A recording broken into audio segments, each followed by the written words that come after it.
Alright, so welcome back. It is the Devil Advocates podcast back at it once again. And it is the one, the only, Royal Conquesto. And I'm here with Cole, Grammy nominated Watts. His name is Easy Switch Sniper. Like Easy Money Sniper, like KD. He probably can't even shoot. Let's see. Now, if you identify yourself as a simp or a... Okay, time out, wait.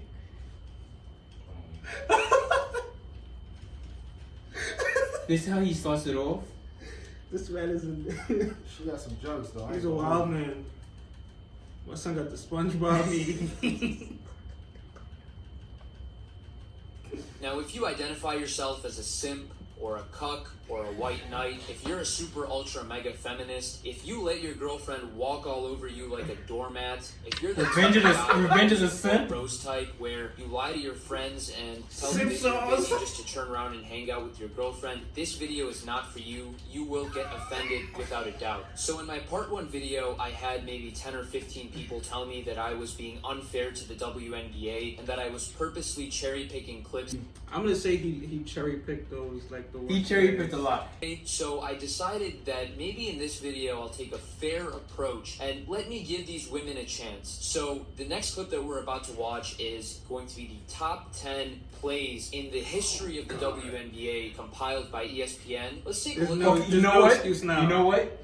This is probably much. This is like. There's no excuse. This now. is gonna be even This worse. was not even compiled by him. It was compiled by the WNBA, the fucking organization itself. We gave him ammo to shit on him even further. Oh my god. I know where this is about to go. You're gonna get canceled, nigga.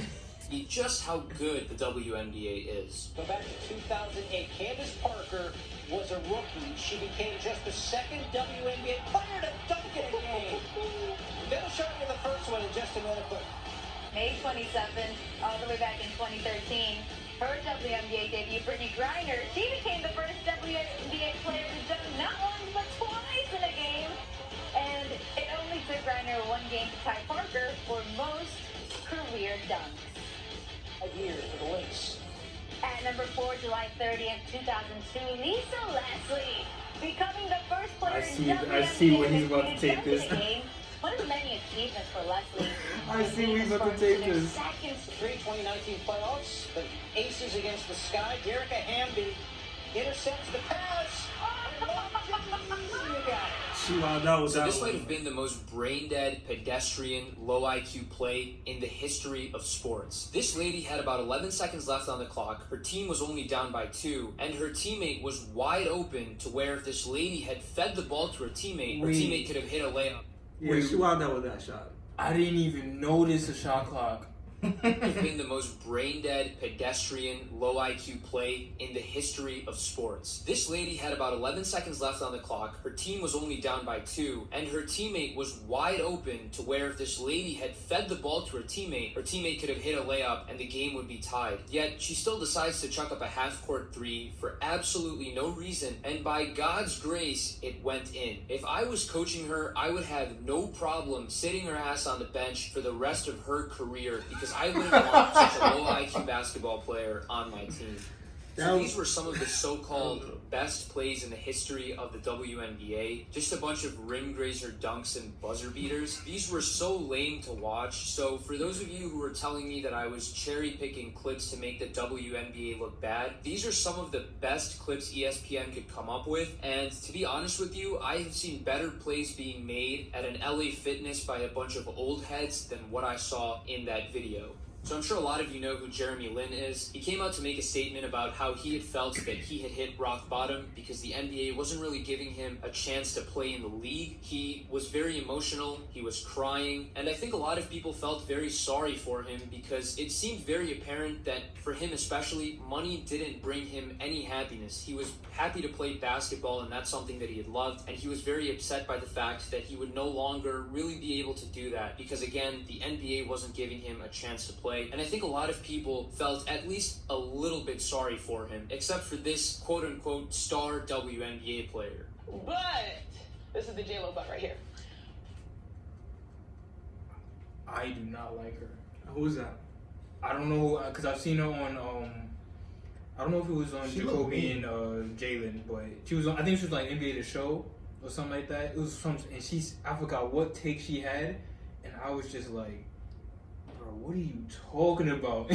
She trying to be Skip Bayless. What it do, baby? if she trying to be Skip Bayless, that's a sick value you're trying to make. Have an issue feeling so sorry for someone that has made over $60 million over the course of your career in the NBA. That's something that even NBA journeymen that don't have a brand that the NBA has afforded you, you know, like you said, Lin Sanity, he has a brand that if basketball ended today, he could still capitalize on and monetize on. I feel that. But I get that, I feel but it. Like, I mean, obviously, if it is for the love of the game, nigga, just play overseas. no, he is playing overseas. You know what's the difference between playing overseas and playing in the NBA? Don't Absolutely. But if you keep on getting injured, what? But if you love the game that much, you want to play on the highest level possible. True. And then, but he kept getting injured though. It like what use are you to me if you're getting hurt and I'm giving you a bag? But he made like she said, he made a lump sum amount of money. But look at D Rose. D Rose was constantly getting injured, and he's back.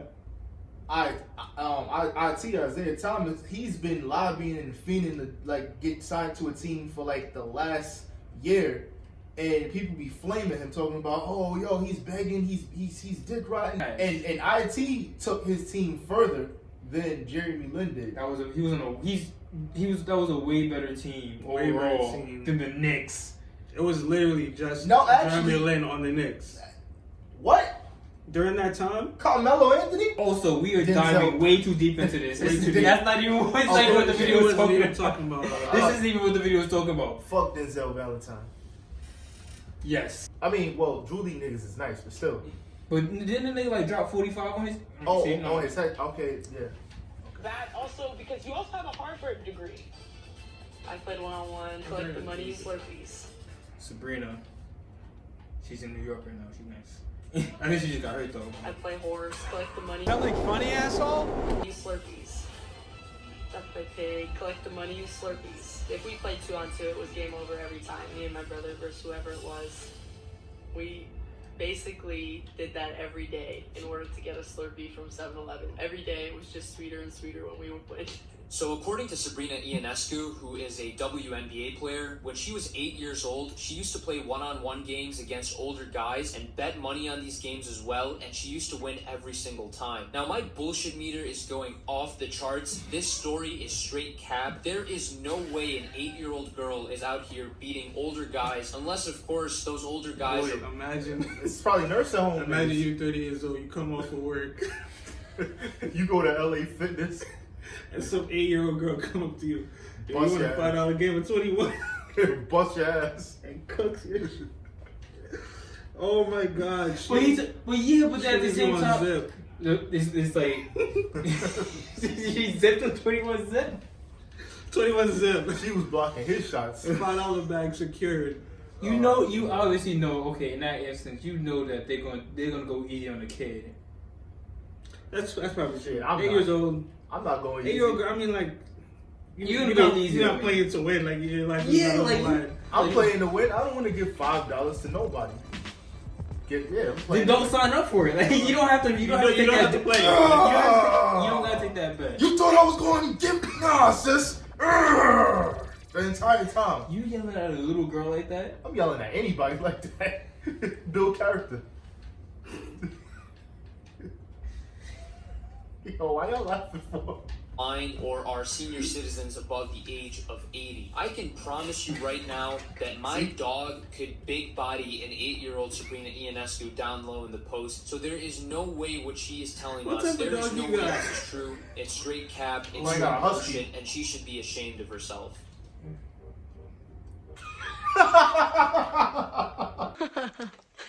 What's so funny? I don't know. I'm not gonna get that. That can happen to anybody. Yeah, I don't know why you laughing. I'm laughing because everything's funny to me. Are we back to the worst clips? Yeah, that's what it looks like. You gotta get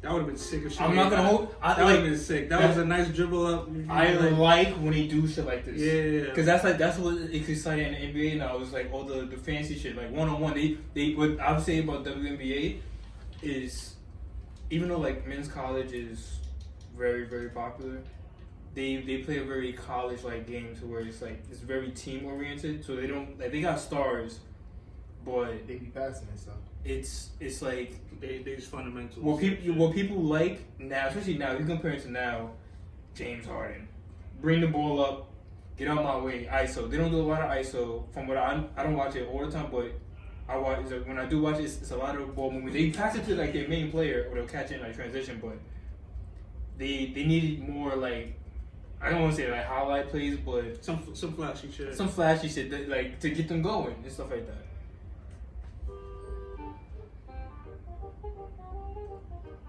It's the music. It's the music. It's really the music. She could have, like, that was bad of her. She could have done something.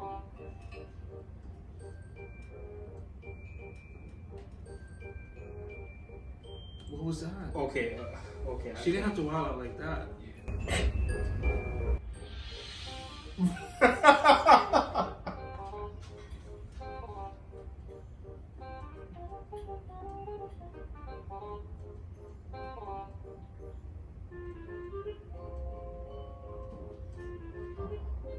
That was a bad shot. So I want to thank all of you for watching this video. If you enjoyed it, please be sure to hit that like button. And if you have not yet done so, please be sure to subscribe to the channel as well. And also let me know in the comments below what video you'd like to see next. Oh man. That was a nice laugh.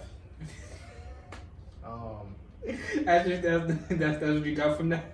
I mean, yo, honestly, I'm taking this as a joke, obviously. That's hilarious. I'm just laughing at this shit. I mean, there's still people who's gonna argue that the WNBA should be making on par with what the NBA is making.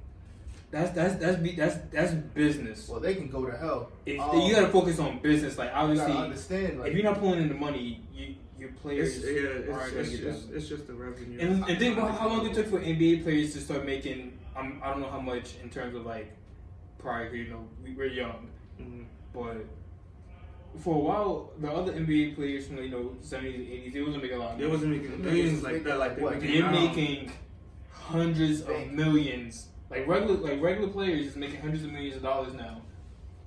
And this is after how many years of being in the league? The WNBA is 20 years old. That Scottie Pippen contract. They're not even getting Scottie Pippen contracts, but they're not even putting in nowhere near as much money as they was making then. I gotta make sure that my family eats. This nigga just don't like Scottie Pippen. He hates Scottie. I don't know why you hate Scottie Pippen. He hates Scottie Pippen, but loves Lawson Pippen. Fuck Scottie Pippen. Fucking long nose. So with that was part 2 of why the WNBA has a wage gap. Nigga nose like a carrot. Yo. That's a perfect ending. We'll catch y'all on the next one if Watson don't get us canceled. All right. Like subscribe. Probably. This nigga Watson is like a carrot.